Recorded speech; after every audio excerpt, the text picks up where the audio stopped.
Hello everyone, welcome to Knowledge Plus. इस video में आज हम लोग एनसीईआरटी क्लास 7 हिस्ट्री चैप्टर 10 पढ़ने जा रहे हैं। तो आइए शुरू करते हैं आज का वीडियो। आज का हमारा टॉपिक है 18th सेंचुरी पॉलिटिकल फॉर्मेशन, यानी कि 18वीं शताब्दी में किस तरीके का पॉलिटिकल फॉर्मेशन हो रहा था इंडिया में, उसके बारे में हम लोग पढ़ने जा रहे हैं। तो कहा जा रहा है कि if you look at map 1 and 2 closely, तो जैसे यहाँ पे मैप 1 है आई थिंक ये, और मैप 2 इसके नीचे है। ठीक है, ये मैप 2 है, मैप 1 है।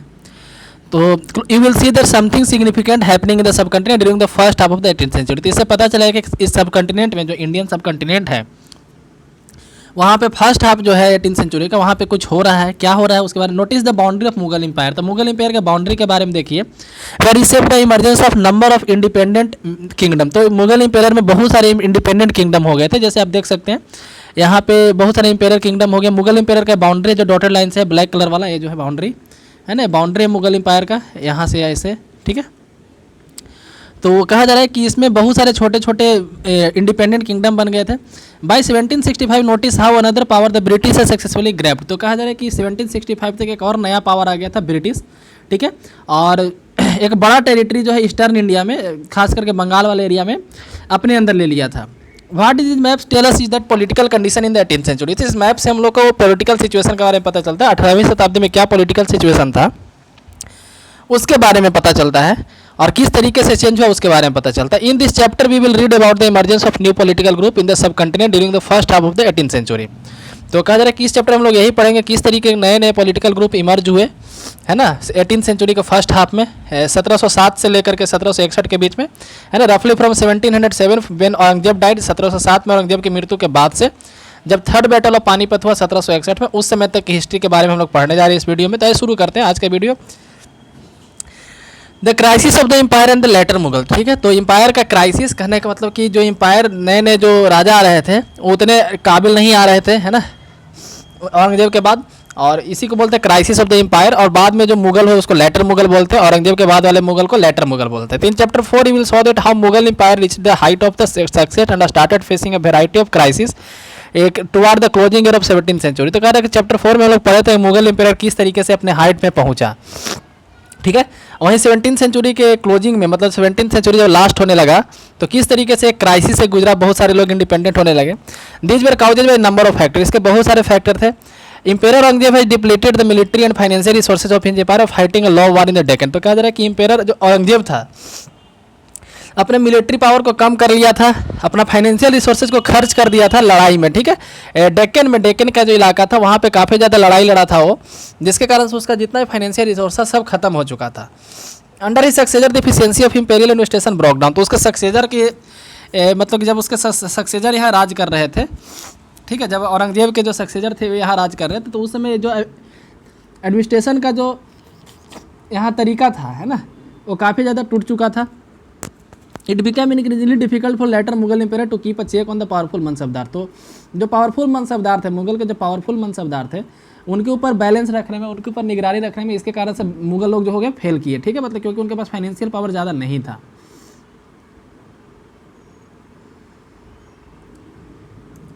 Nobles patronized as governor often control the office of revenue and military administration. तो क्या जा रहा है कि नोबेल जो गवर्नर को पेट्रोनाइज करते थे, है ना, ऑफिस ऑफ रेवेन्यू और मिलिट्री एडमिनिस्ट्रेशन को संभालते थे।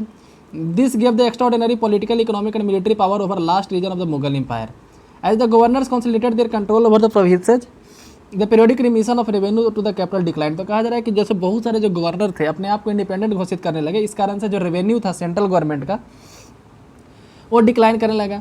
Peasant and zamindari rebellion in many part of the northern and western India added to this problem. फिर क्या करा कि पीजेंट और जमींदारी रिवेलियन, मतलब कि जो किसान थे और जमींदार थे और रिबेल बनते गए धीरे धीरे, खास करके नॉर्दर्न और वेस्टर्न इंडिया में, जिसके कारण से मुगल एम्पायर को और ज़्यादा प्रॉब्लम झेलना पड़ा। This revolts we are sometimes caused by pressure of mounting tax. ये रिवोल्ट जो है अधिकांशतः टैक्स बढ़ाने के कारण होते थे, है ना, मुगल एम्पायर के द्वारा टैक्स बढ़ाया जाता था, इस कारण से ज़्यादा रिवोल्ट होने लगे। At other time they were attempt by powerful chieftains to consolidate their own position। कहा जा रहा है कभी कभी जो है उस एरिया के जो चीफ थे, मतलब उस एरिया के जो नोबेल थे, मनसबदार थे, उनके द्वारा अपना पावर बढ़ाने के लिए, अपना पावर दिखाने के लिए जानबूझकर रिबेल कराया जाता था। Mughal authority had been challenge by rebellious group in the past value. हालांकि मुगल अथॉरिटी जो है उसको पहले भी चैलेंज मिल चुका है, ठीक है, बट दिस ग्रुप्स वे are now able to seize the economic resources of the region to consolidate their position. लेकिन अभी जो चैलेंज मिल रहा था उसमें जो है इकोनॉमिक पावर उन लोग के पास था, उनके पास इकोनॉमिक रिसोर्स था, जिसके कारण से ये चैलेंज थोड़ा सा ज़्यादा गहरा हुआ। The Mughal empire after Aurangzeb were unable to arrest the gradual shifting of political and economic authority into the hand of provincial governor, local chieftain other groups. तो कहा जाए कि जो मुगल इंपायर औरंगजेब के बाद है, औरंगजेब के बाद जो भी मुगल इंपायर रहा है वो इतने काबिल नहीं थे, वो इसमें नाकाम रहे कि जो गवर्नर के द्वारा जो या फिर जो लोकल चिफ्टियन या फिर दूसरे ग्रुप के द्वारा जो रिबेलियन हो रहा है उसको रोक सके, वो इतने काबिल नहीं थे। यहाँ पे rich harvest and empty coffers, the following is the contemporary writers account of financial bankruptcy of the empire. तो कहा जाए कि एम्पायर फाइनेंशियल बैंकरप्सी के दौर से गुजर रहा था। यहाँ पे उस समय के एक राइटर है, उनके द्वारा लिखा गया है, the great lords are helpless and impoverished, the peasant raise 2 crops a year. तो कहा जा रहा है कि भगवान जो है उस समय काफ़ी कहने का मतलब कि यहाँ पे जो ग्रेट लॉर्ड कहा जा रहा है, ठीक है, तो कहता है कि भगवान भी उस समय हेल्प नहीं कर पा रहे हैं एम्पायर को, मतलब कि जो राजा है उसको। जो पीजेंट हैं, किसान हैं, रेज 2 क्रॉप्स अ ईयर, एक साल में 2 फसल उगाते हैं, but their lords see nothing of either and their agents on the spot are virtual prisoners in the peasants hand, like a peasant kept in its creditor house until he can pay his debt. So complete is the collapse of all order and station that though the peasant reaps a harvest of gold, his lord doesn't see as so much as wish of the straw। तो कहा जा रहा है कि जो बीज मतलब कि पीजेंट तो फसल उगा रहे थे, फसल भी काफ़ी अच्छा हो रहा था, जैसा कि आप इसका टॉपिक ही पढ़े लिखा हुआ है कि रिच हार्वेस्ट काफ़ी ज़्यादा था, ठीक है, लेकिन जो खजाना था राज्य का वो काफ़ी खाली था। वहीं बताया जा रहा है कि हार्वेस्ट अच्छा हो रहा था, दो क्रॉप एक साल में होता था, ठीक है, लेकिन जो राजा था उसको कुछ नहीं मिलता। इसका रीज़न क्या था, जो बीच में जो थे वो एक तरह से वर्चुअल प्रिजनर की तरह वर्क कर रहे थे, ठीक है, जो एजेंट थे, ठीक है, जो राजा और किसान के बीच में जो एजेंट थे उनके द्वारा सब कुछ जो है छुपा लिया जा रहा था, जिसके कारण से राजा को कुछ नहीं मिल रहा था। वहीं यहाँ पे peasant reefs harvest of gold, मतलब कि एक तरह से सोना उगा रहे थे, जो किसान थे सोना उगा रहे थे, लेकिन जो उसके मालिक थे, कहने मतलब वहाँ का जो राजा था उसको एक जो है छोटा सा स्ट्रॉ मतलब कि पुआल भी नहीं मिल पा रहा था, ठीक है। तो फिर मतलब कि जो राजा है वहाँ पे किस तरीके से आर्मी रख पाएगा, सोल्जर को कैसे पे कर पाएगा, है ना। आगे बढ़ते हैं। तो in the midst of the economic and political crisis the ruler of Iran Nadir Shah sacked and plundered the city of Delhi in 1739। तो कहा जा रहा है कि इसी इकोनॉमिक क्राइसिस और पॉलिटिकल क्राइसिस के बीच में जो नादिर शाह था उसका इन्वेजन हुआ इंडिया में, और 1739 में, ठीक है, 1739 में दिल्ली को प्लंडर किया, मतलब काफ़ी ज़्यादा लूटा, अपने साथ काफ़ी ज़्यादा वेल्थ ले गया। This invasion was followed by series of plundering raid by Afghan ruler Ahmad Shah Abdali. फिर इस नादिर शाह के इन्वेजन के बाद अफगानिस्तान से एक रूलर आया था, अफगानिस्तान का रूलर था जिसका नाम था अहमद शाह अब्दाली, उसके द्वारा इंडिया को इन्वेड किया गया। Who invaded north India 5 times between 1748 and 1761, जो 1748 से 1761 के बीच में इंडिया को इन्वेड किया अहमद शाह अब्दाली। नेक्स्ट नादिर शाह अटैक दिल्ली, नादिर शाह का दिल्ली पे attack. The devastation of Delhi after Nadir Shah invasion में डिस्क्राइब कॉन्टेम्प्रेरी ऑब्जर्वर। तो उस समय के जो ऑब्जर्वर थे उनके द्वारा डिस्क्राइब किया गया कि नादिर शाह के अटैक के बाद दिल्ली कैसा था, इसके बारे में बताया गया है। One describe the wealth looted from the Mughal treasury follow. तो मुगल ट्रेजरी से, मुगल का जो खजाना था वहाँ से कितना धन लूटा गया था इसके बारे में बताया जा रहा है कि 60 lakh of rupees and some 1000 gold coins, nearly 1 crore worth of gold ware, nearly 50 crore worth of jewels, most of them are rivalled in the world and the above included the peacock throne. तो क्या क्या ले जाया गया नादिर शाह के द्वारा, तो सबसे पहले पीकॉक थ्रोन, एक मयूर सिंहासन था, वो ले जाया गया। उसके बाद यहाँ पे 60 लाख रुपये ले जाया गया, कुछ हज़ार सोने के सिक्के ले गए जिसका लगभग 1 करोड़ रुपया दाम होता है, 50 करोड़ रुपये का ज्वेलरी ले जाया गया, है ना। तो इतना सारा संपत्ति और प्लस में पीकॉक थ्रोन ले जाया गया। Another account describe the invasion impact upon Delhi. दूसरे अकाउंट में क्या बताया गया है कि दोज यानी कि Nadir Shah who had been masters were now in the dire, sorry those यानी कि यहाँ पे बताया गया यहाँ के राजा के बारे में कि जो यहाँ के मालिक थे अब जो है डायर स्टेट्स यानी कि अब कंगाल बन चुके हैं। Those who had been revived couldn't even quench their thirst, the reckless were pulled out of their corner. तो कहा जा रहा है कि मतलब हर कोने से धन को लूटा गया। The wealthy we are turn into beggar, जो अमीर लोग थे बेगर बन गए। दो जो one set the style in clothes now वे नेक्ड, जो स्टाइलिश कपड़ा पहनते थे वो मतलब नेक्ड हो गए, और जिनके पास प्रॉपर्टी था काफ़ी ज़्यादा वो होमलेस हो गए। The new city Shahjahanabad was turn into rubble, जो नया सिटी बसाया गया था शाहजहानाबाद, है ना, वो रबल बन चुका था, ठीक है। Nadir Shah then attack the old quarters of the city and destroyed hold world that existed there, है ना। नादिर शाह उसके बाद नया पुराना सिटी को भी अटैक किया और वहाँ से काफ़ी कुछ डिस्ट्रॉय किया, यहाँ पे दिखाया गया। Already under severe pressure from all side the empire was further weakened by competition among different groups of noble. तो कहा जा रहा है कि पहला ही मतलब पॉलिटिकल क्राइसिस था, इकोनॉमिक क्राइसिस था, इसी बीच जो है इसके अंदर से जो डिफरेंट नोबेल के जो ग्रुप थे, मतलब कि जो पहले मुगल इंपेयर के लिए काम करते थे, उन्हीं लोग में से बीच में बहुत लोग जो है कंपटीशन करने लगे, मुगल इंपेयर को कम्पीट करने लगे। They were divided to major group or faction, the Irani and Turani. For a long time the later Mughal empire were puppets in the hand of either one or the other of this two powerful groups. तो कहा जा रहा है कि बहुत सारे Nobel अपने आप को दो ग्रुप में बांट लिए, एक थे ईरानी, दूसरे थे तुरानी। ठीक है, तुरानी बोलते जो तुर्किश ओरिजिन के थे, ठीक है, ईरानी जो नाम से पता चल रहा है। तो दो ग्रुप बन गया, इनके नोबेल के बीच में दो ग्रुप बन गया, और जो इंपेयर बन गए थे वो पपेट के रूप में रह गए थे किसी एक ग्रुप के। ठीक है, कभी इस ग्रुप का आदमी इंपेयर बन जाता था, मतलब कि इंपेयर कभी इस ग्रुप का पपेट बनता था, कभी उस ग्रुप का। The worst possible humiliation come after when that Mughal empire Farrukhsiyar and Alamgir second were assassinated. कहा जा रहा है कि सबसे खराब सिचुएशन तब आया जब दो मुगल इंपेयर को असासिनेट यानी मार दिया गया, खास करके फर्रुखसियार और आलमगीर सेकंड को। And two other Ahmad Shah and the Shah Alam second were blinded by their noble. दो आदमी को, मतलब दो इंपेयर को तो ब्लाइंड कर दिया गया था उसके नोबेल के द्वारा ही। ठीक है, next emergence of new state. तो नया नया स्टेट कैसे इमर्ज हो उसके बारे में यहाँ दे रहा है कि with the decline in the authority of Mughal empire the governors of large provinces subedars and the great zamindar consolidated their authority in different part of the subcontinent. कहा जा रहा है कि जिस तरीके से मुगल इंपेयर वीक होता गया, डिक्लाइन होता गया उसका पावर, तो जो लार्ज प्रोविंस के जो गवर्नर थे, बड़े बड़े प्रोविंसेस के जो गवर्नर थे, सूबेदार खास करके, है ना, जो बड़े बड़े जमींदार थे, इसे इंडिया के डिफरेंट पार्ट में अपने पावर को कंसोलिडेट किए। Through the 18th century the Mughal empire gradually fragmented into number of independent regional state. तो 18th सेंचुरी आते आते मुगल इंपेयर जो था, मुगल इंपायर छोटे छोटे स्टेट में बट गया, रीजनल स्टेट में बट गया। Broadly speaking the state of 18th century can be divided into 3 overlapping groups. तो मेनली 3 ग्रुप यहाँ पे बांट सकते हैं। ठीक है, state that were old Mughal provinces like Awadh, Bengal and Hyderabad. तो जो पहले से काफ़ी पुराने मुगल प्रोविंस थे, जैसे अवध, बंगाल, हैदराबाद।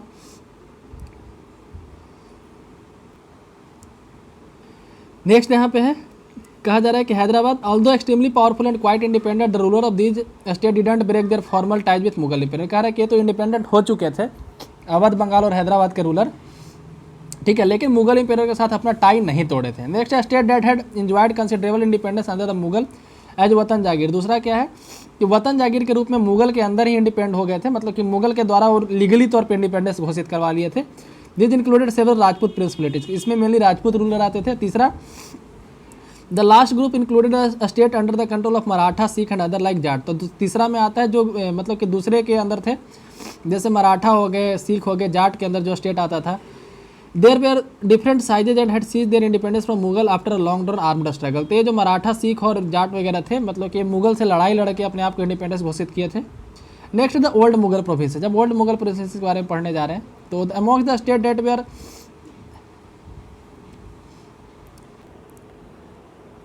तो among the old state that were carved out of old Mughal provinces in the 18th century, 3 stand out prominently। तो कहा जा रहा है कि जो भी ओल्ड स्टेट मुगल प्रोविंस था, ओल्ड मुगल प्रोविंस था, उसमें जो भी अलग हटा था, उसमें 3 मेन इंपॉर्टेंट थे। कौन कौन थे? तो अवध, बंगाल और Hyderabad. All 3 states were founded by member of high Mughal nobility who had been governor of large provinces. तो इसमें जो भी जिसके द्वारा स्टेट फाउंड किया गया, ये मतलब कि मुगल के अंदर नोबेल थे, काफ़ी हाई पावर के नोबेल थे, गवर्नर थे अपने बड़े बड़े प्रोविंस के, जैसे शहादत खान अवध के थे। नेक्स्ट है मुर्शीद कुली खान बंगाल एंड आसफ जाह हैदराबाद। ठीक है, all 3 had occupied high मनसबदारी position and enjoyed the thrust and confidence of the impair. तो तीनों लोग जो थे इंपेयर के काफ़ी मतलब कि ट्रस्टवर्दी लोग थे, मतलब इंपेयर इन पर काफ़ी ज़्यादा विश्वास करता था, इस तरीके के लोग थे। बोथ आसफ जाह एंड मुर्शीद कुली खां है the zat rank of 7000। Asaf Jah और मुर्शीद कुली खां, आसफ जाह यानी कि जो हैदराबाद को इस्टेब्लिश किया, मुर्शीद कुली खान जो बंगाल को इस्टेब्लिश किया, इनका जो जाट रैंक था 7000 का था। ठीक है, जैसे जाट रैंक क्या होता है पीछे पहले के चैप्टर में लोग पढ़ चुके हैं।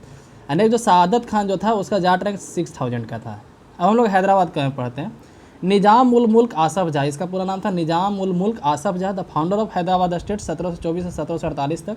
Was one of the most powerful members at the court of Mughal empire Farrukhsiyar. तो फर्रुखसियार के कोर्ट में ये मतलब कि जो पावरफुल व्यक्तियों का लिस्ट था उसमें से एक था। He was interested first and governorship of Awadh lander given the charge of Deccan. तो सबसे पहले इसको जो है बनाया गया था, अवध का गवर्नर बनाया गया था, बाद में इसको डेक्कन एरिया का चार्ज दे दिया गया। As the Mughal empire of Deccan provinces during 70 to 1722 Asaf Jah had already gained control over political and financial administration. तो कहा जा रहा है कि 1720 से 22 के बीच में डेक्कन प्रोविंस के गवर्नर के रूप में ये पॉलिटिकल और फाइनेंशियल एडमिनिस्ट्रेशन ऑलरेडी अपने हाथ में ले चुका था। Taking subsequent advantage of turmoil in the Deccan and competition among the court nobility, he gathered power in his hand and became the actual ruler of that region। तो कहा जा रहा है कि जब कंपटीशन देखा कि काफ़ी ज़्यादा है कोर्ट नोबिलिटी के बीच में, कोर्ट में जो नोबेल लोग उनके बीच में जो कंपटीशन काफ़ी ज़्यादा है, तो मौके का फ़ायदा उठाते हुए ये जो पावर अपने हाथ में ले लिया और एक्चुअल रूलर बन गया उस एरिया का। Asaf Jah brought a skilled soldier administration from the northern India. तो आसफ जाह जो था जो नॉर्थ इंडिया से काफ़ी स्किल्ड लेबर को लाया, मतलब स्किल्ड सोल्जर को लाया अपने एरिया में। Who welcome the new opportunities in the south. तो जो नॉर्थ इंडिया में जो मतलब कि सोल्जर थे, सोचे कि चलो हमको साउथ में भी लड़ने का मौका मिल रहा है तो काफ़ी अच्छा अपॉर्चुनिटी है। ये अपॉइंटेड मनसबदार एंड ग्रांटेड जागीर। तो ये भी एक इम्पेयर की तरह मनसबदार अपॉइंट करने लगा, जागीर देने लगा। Although he was still a servant of Mughal ampere. हालांकि ये खुद अभी एक मुगल एम्पेयर का सर्वेंट था। He ruled quite independently without seeking any direction from Delhi और फेसिंग एनी इंटरफेरेंस। कहा जा रहा है कि फिर भी ये दिल्ली का बिना इंटरफेरेंस के और दिल्ली के बिना डायरेक्शन के इंडिपेंडेंटली रूल करता था, स्वतंत्र रूप से रूल करता था। The Mughal ampere merely confirm the decision already taken by Nizamul Shah मुल्क आसफ जाह। तो क्या निजामुल मुल्क आसफ जाह जो है, आसफ जाह है ना, उसके द्वारा जो भी डिसीजन लिया जाता था मुगल एम्पेयर बिना उस पर सोचे समझे अपना डिसीजन दे देता था, कन्फर्मेशन दे देता था। ठीक है। The state of Hyderabad constantly engage in a struggle against the Maratha to west and with the independent Telugu warrior chief Nayak of the plateau. तो जो हैदराबाद का स्टेट था उसको कॉन्स्टेंटली मतलब कि स्ट्रगल किसके साथ करना पड़ता था, तो जो मराठा लोग थे वेस्ट में, पश्चिम में जो मराठा लोग थे, उसके अलावा फिर तेलुगु जो लोग थे जो इंडिपेंडेंट थे वो मुगल के अंदर नहीं थे, उनसे इनको लड़ना पड़ता था। तेलुगु में मेनली नायक वॉरियर थे उसमें। The mission of Nizamul Mulk Asaf Jah to control the rich textile producing area of Coromandel coast in the east were checked by the British were becoming increasingly powerful in that region. तो कहा जा रहा है कि निजामुल मुल्क का एक सपना था, मतलब उसका एम्बिशन था कि जो टेक्सटाइल प्रोड्यूसिंग एरिया है कोरोमंडल कोस्ट पे उसको मतलब कि अपने राज में मिलाया जाए, लेकिन ब्रिटिश के द्वारा उधर से इसको स्ट्रगल मतलब करना पड़ा, मतलब ब्रिटिश के द्वारा उधर से चैलेंज किया गया। ठीक है, आगे पढ़ते हैं। The description of Nizam of Hyderabad personal troopers in 1790। तो जो उसका एक पर्सनल ट्रूपर था, मतलब उसके सेना में कोई था, वो 1790 में क्या लिखता है कि निजाम ऑफ हैज अ सवारी ऑफ 4000 एलिफेंट। तो निजाम के पास जो 400 एलिफेंट का सवारी है। Several thousand of horsemen near his person who receive upward 100 rupees nominal pay and extremely well mounted richly comparison. तो कहा जा रहा है कि 400 एलिफेंट वाला, उसके अलावा बहुत सारे घोड़सवार आदमी है ना, जिनको पैसा दिया जाता है, पेमेंट दिया जाता है। आगे पढ़ते हैं अवध के बारे में। हम लोग अभी हैदराबाद के पढ़े, हम लोग अवध के बारे में पढ़ते हैं। बुरहान उल मुल्क सादत खान वाज अपॉइंटेड सूबेदार ऑफ अवध इन 1722। तो अवध का इसको सूबेदार नियुक्त किया था 1722 में। And founded a state which was one of the most important to emerge of the breakup of the Mughal empire. तो मुगल एम्पायर से टूटने वाले स्टेट में से ये मतलब काफ़ी इंपॉर्टेंट स्टेट था। Awadh was a prosperous region. Awadh काफ़ी प्रोस्पेरस रीजन था, ये काफ़ी फर्टाइल इलाका था, यहाँ पे काफ़ी ज़्यादा खेती होता था। Controlling the rich level Ganga plain and the main trade route between north India and Bengal. Burhanul Mulk also held the combined office of subedari, diwani and faujdari. कहा जा रहा है कि तो कंट्रोल तो अपना बना ही लिया था मेन ट्रेड रूट पे, क्योंकि अवध जो था गंगा जो मतलब कि कहने का मतलब कि नॉर्थ इंडिया और बंगाल के बीच में था। ठीक है, अवध का जो स्टेट था यूपी के आसपास का जो इलाका था, ये तीनों ऑफिस को कंबाइन किया, सूबेदारी, दीवानी और फौजदारी, और तीनों ऑफिस अपने पास रखा। In the other words he was responsible for managing the political, financial and military affairs of province of Awadh. दूसरे शब्द में कहा जाए तो अवध का पॉलिटिकल, फाइनेंशियल और मिलिट्री तीनों अफेयर खुद मेंटेन करता था। Burhan Mulk try to decrease Mughal influence in the Awadh region by replacing the number of office holder jagirdar appointed by the Mughal. तो मुगल के द्वारा जो जागीरदार अपॉइंट किए गए थे अवध वाले रीजन में, बुरहान उल मुल्क उसके संख्या को कम कर दिया। इस तरीके से मुगल का इन्फ्लुएंस उसके एरिया में कम हो गया। He also reduce the size of jagir, जागीर के साइज को भी रिड्यूस किया, कम कर दिया। And appointed his own loyal servant to the vacant position. और जो वहाँ पे जगह खाली हुआ, वैकेंसी हुआ वहाँ पे अपने लॉयल जो उसके लॉयल लोग थे उसको अपॉइंट कर दिया। The account of jagirdar were check to prevent cheating and revenue of all district were reassessed by official appointed by Nawab court. तो नवाब के कोर्ट के द्वारा कुछ ऑफिसर को अपॉइंट किया जाता था जो जागीरदार के ऊपर चेक एंड बैलेंस रखते थे ताकि कोई चीटिंग न करे। He seized a number of Rajput zamindar and agricultural fertile land of Afghans of Rohilkhand. क्या कहा जाए कि राजपूत जमींदार से कुछ लैंड को सीज किया, ठीक है, और जो रोहिलखंड में अफगान लोगों का शासक था वहाँ से कुछ ज़मीन को उन लोग से छीना। The state dependent on local bankers and mahajans for loans. तो जो स्टेट था अपने लोन के लिए वहाँ के लोकल बैंकर और महाजन पे डिपेंडेंट था। It sold the right to collect tax to the highest bidder. ठीक है, तो इसको जो है सबसे हाईएस्ट बिडर मतलब कि टैक्स के लिए बिडिंग लगाया, एक तरह से बोली लगाया, नीलामी करता था, और जो सबसे ज़्यादा टैक्स कलेक्ट करके देने की बात करता था उसी को जो है टैक्स कलेक्ट करने का जिम्मा दे देता था। दिस रेवेन्यू फार्मर्स यानी कि इस इजारादार agree to pay the state a fix sum of money, जो इजारादार थे स्टेट को एक फिक्स सम ऑफ मनी देने के लिए, एक फिक्स्ड अमाउंट ऑफ मनी देने के लिए तैयार हो गए। Local bankers guaranteed the payment of this contracted amount to the state, in turn the revenue farmers were given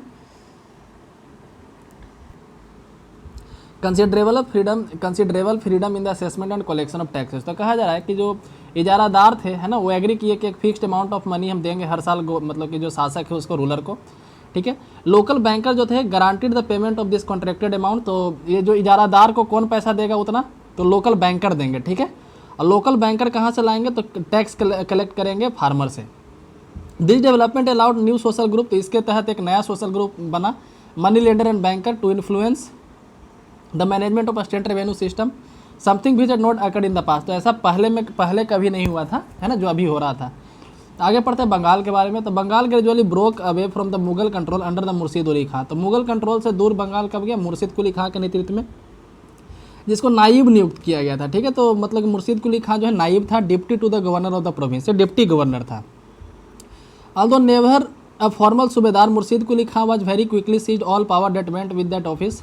like the ruler of Hyderabad and Awadh, he also commanded the revenue administration of the state. तो जिस तरह से अवध और हैदराबाद के ruler जो है ruler मतलब कि रेवेन्यू को कलेक्ट करते थे, उसी तरीके से ये भी किया,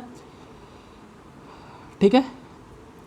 इन an effort to the reduce Mughal influence Bengal, he transferred all Mughal jagirdar to Orissa. तो बंगाल में जो है मुगल के इन्फ्लुएंस को कम करने के लिए जितने भी मुगल के जागीरदार थे उसको उड़ीसा ट्रांसफ़र कर दिया।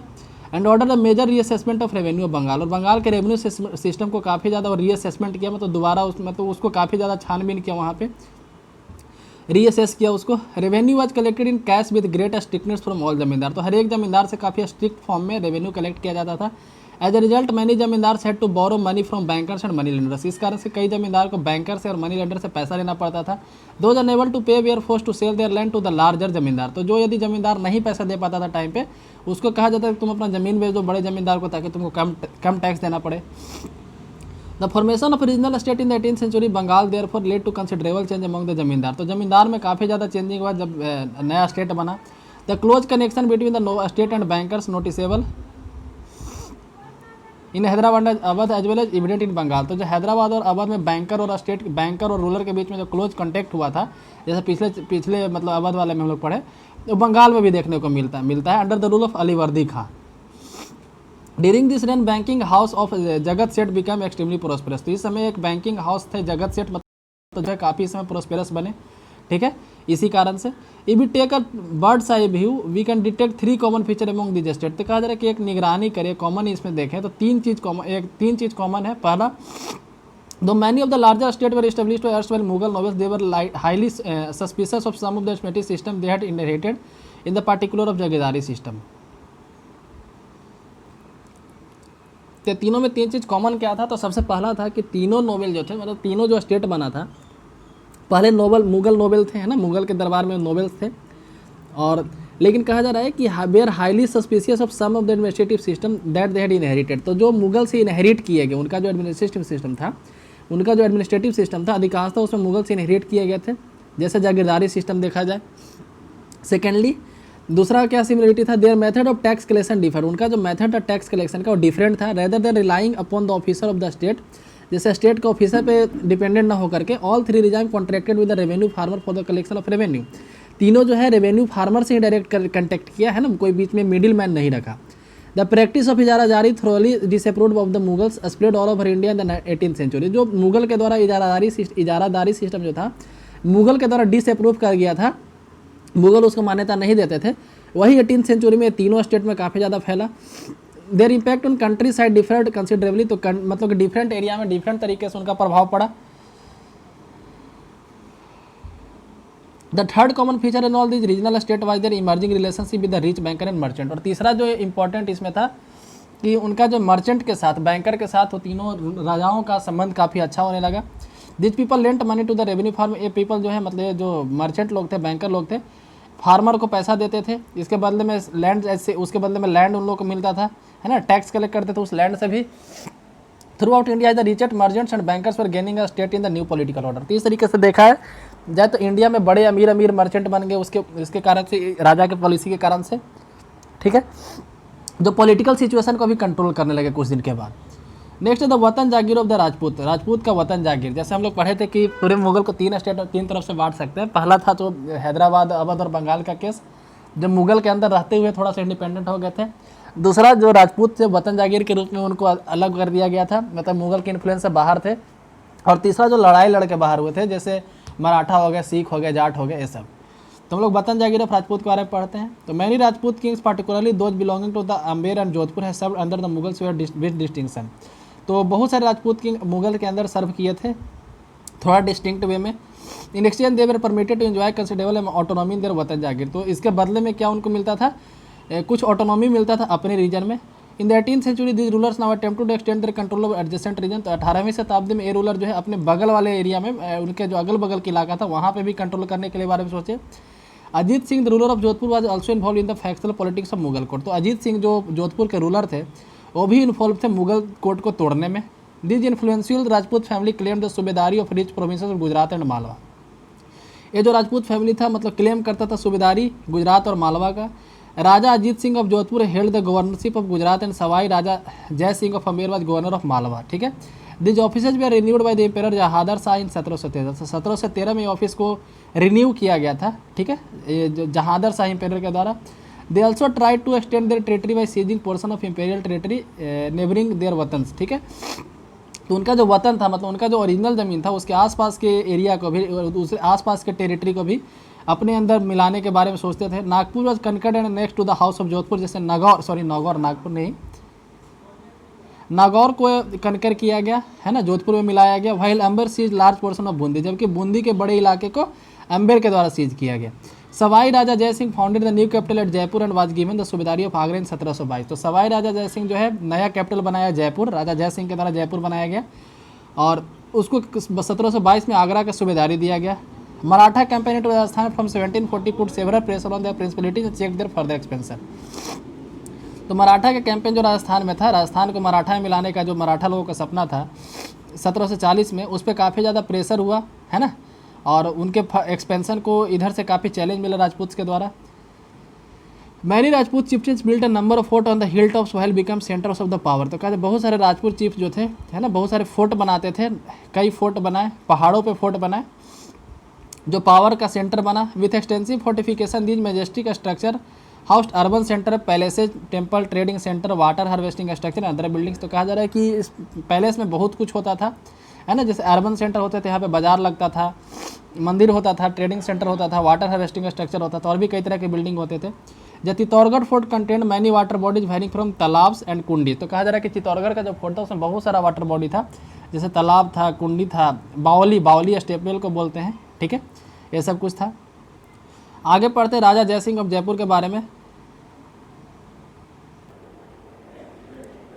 तो a description of Raja Jai Singh in Persian court 1732। तो जो पर्शियन कोर्ट है उसमें 1732 में राजा जय सिंह के बारे में क्या लिखा गया है कि राजा Jai Singh was the height of it power. तो राजा जय सिंह अपने पावर के एकदम ऊंचाइयों को छू रहे थे। He was the governor of Agra for 12 year. 12 साल तक वो आगरा के गवर्नर रहे एंड मालवा के लिए 5 या 6 साल के रहे। ही पॉसेस्ड द लार्ज आर्मी। उनके पास बहुत बड़ा आर्मी था, आर्टिलरी था, यानी कि बहुत आर्टिलरी ऐसे गन को बोलते हैं जो मूवेबल होता है। ग्रेट वेल्थ, उनके पास काफ़ी ज़्यादा धन था। He sway extended from Delhi to the bank of Narmada. तो कहा जा रहा है कि दिल्ली से लेकर के नर्मदा के किनारे तक उनका राज फैला हुआ था।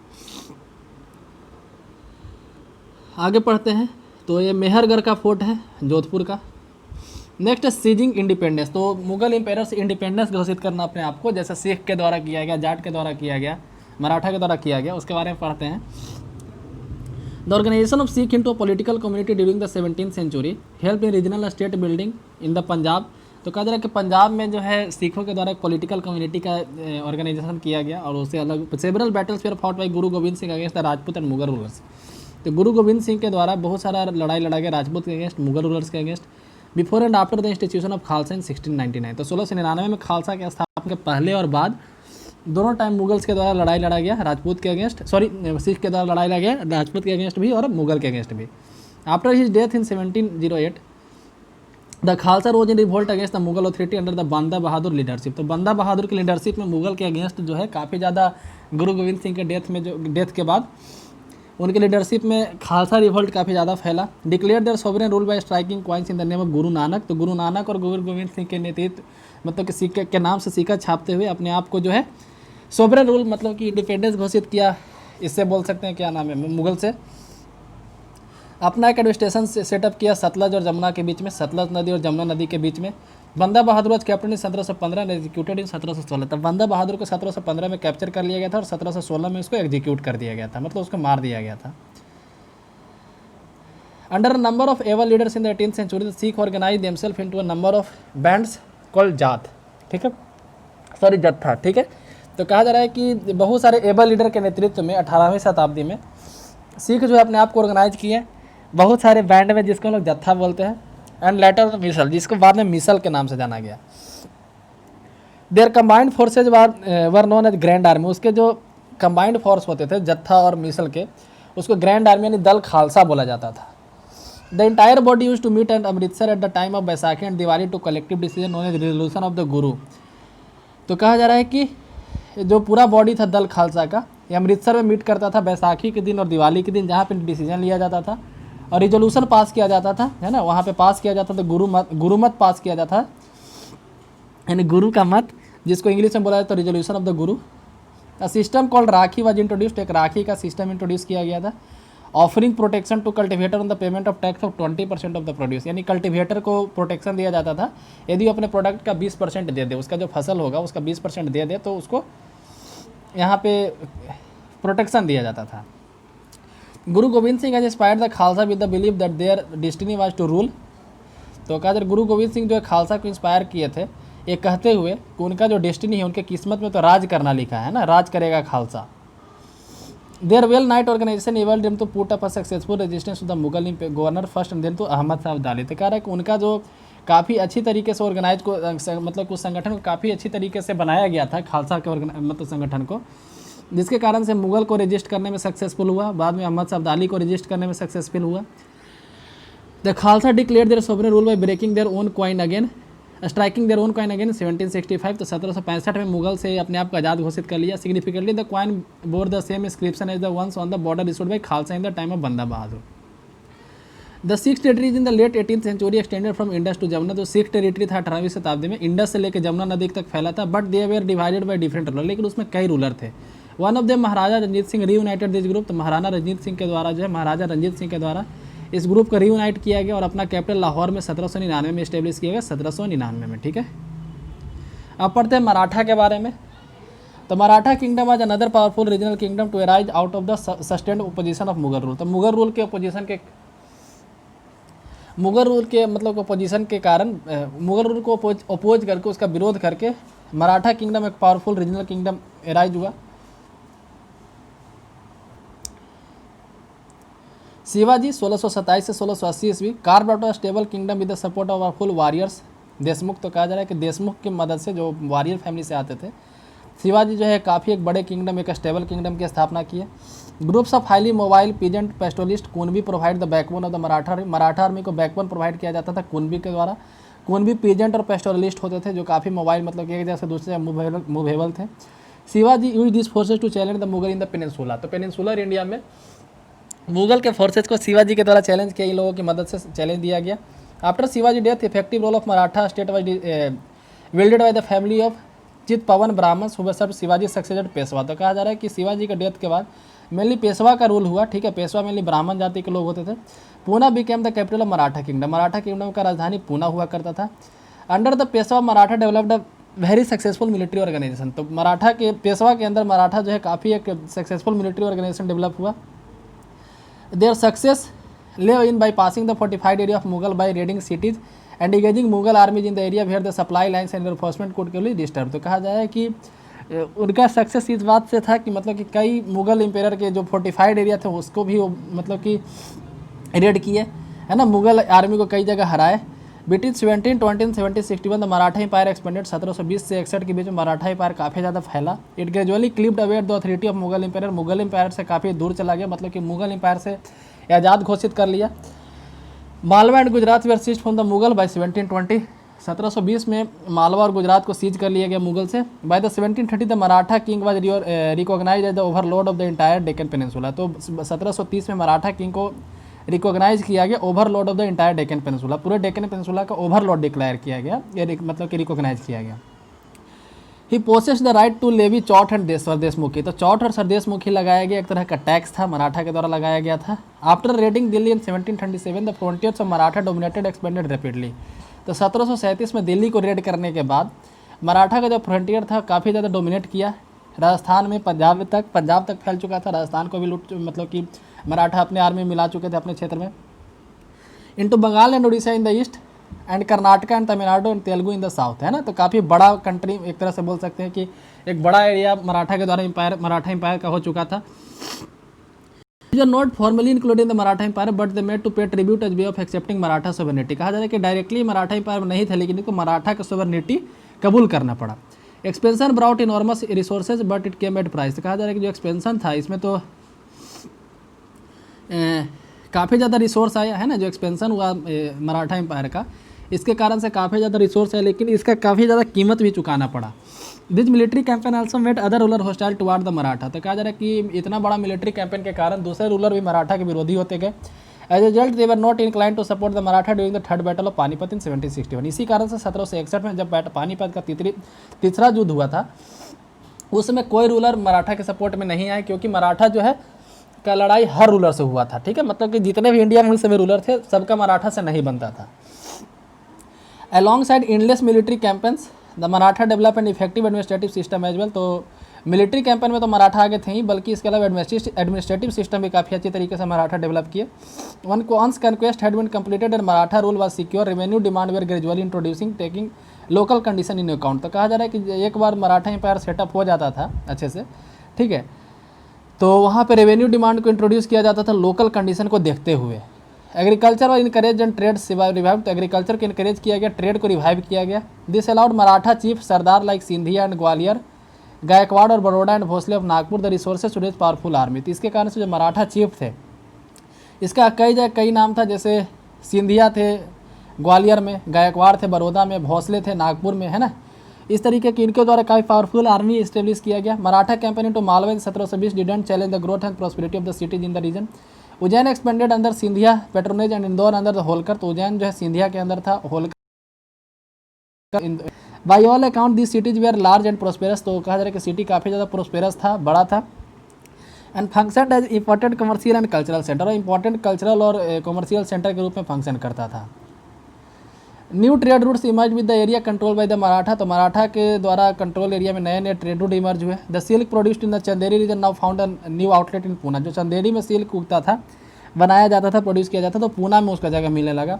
The Maratha capital Burhanpur which had earlier participated in the trade between Agra and Surat. जो बुरहानपुर जो आगरा और सूरत के बीच में ट्रेड का पार्ट था, now expanded in the hinterland to include Poona and Nagpur in the south and Lucknow and Allahabad in the east, है ना। मतलब कि ट्रेड हर जगह काफ़ी ज़्यादा प्रोस्पेरस हो रहा था।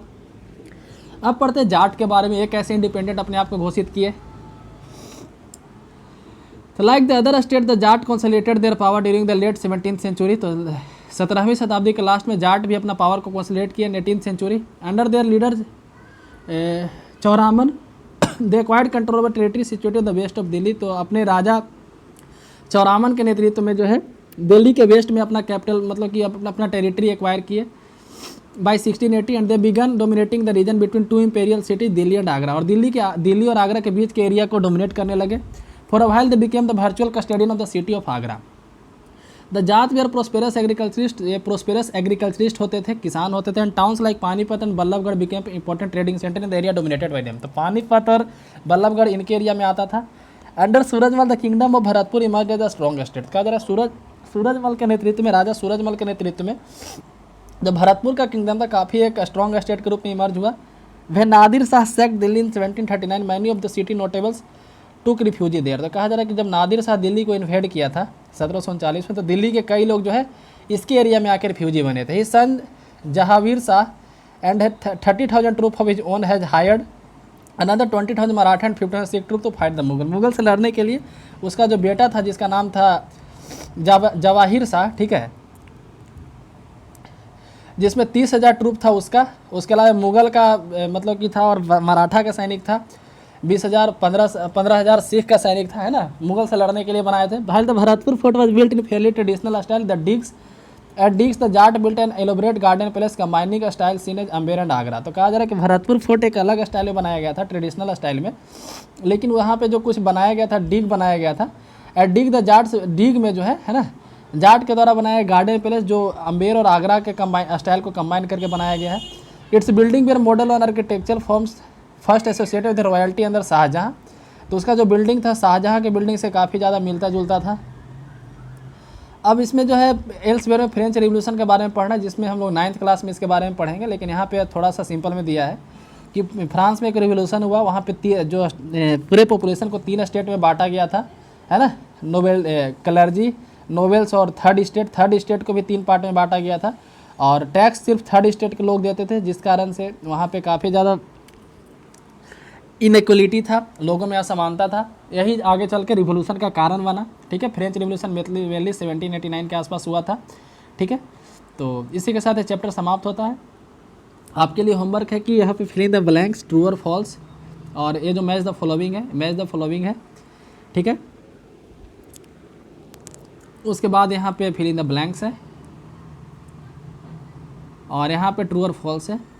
ये तीनों का जवाब कमेंट सेक्शन में ज़रूर दें। इसी के साथ वीडियो समाप्त होता है। यदि वीडियो पसंद है तो लाइक करें, चैनल को सब्सक्राइब करें। धन्यवाद।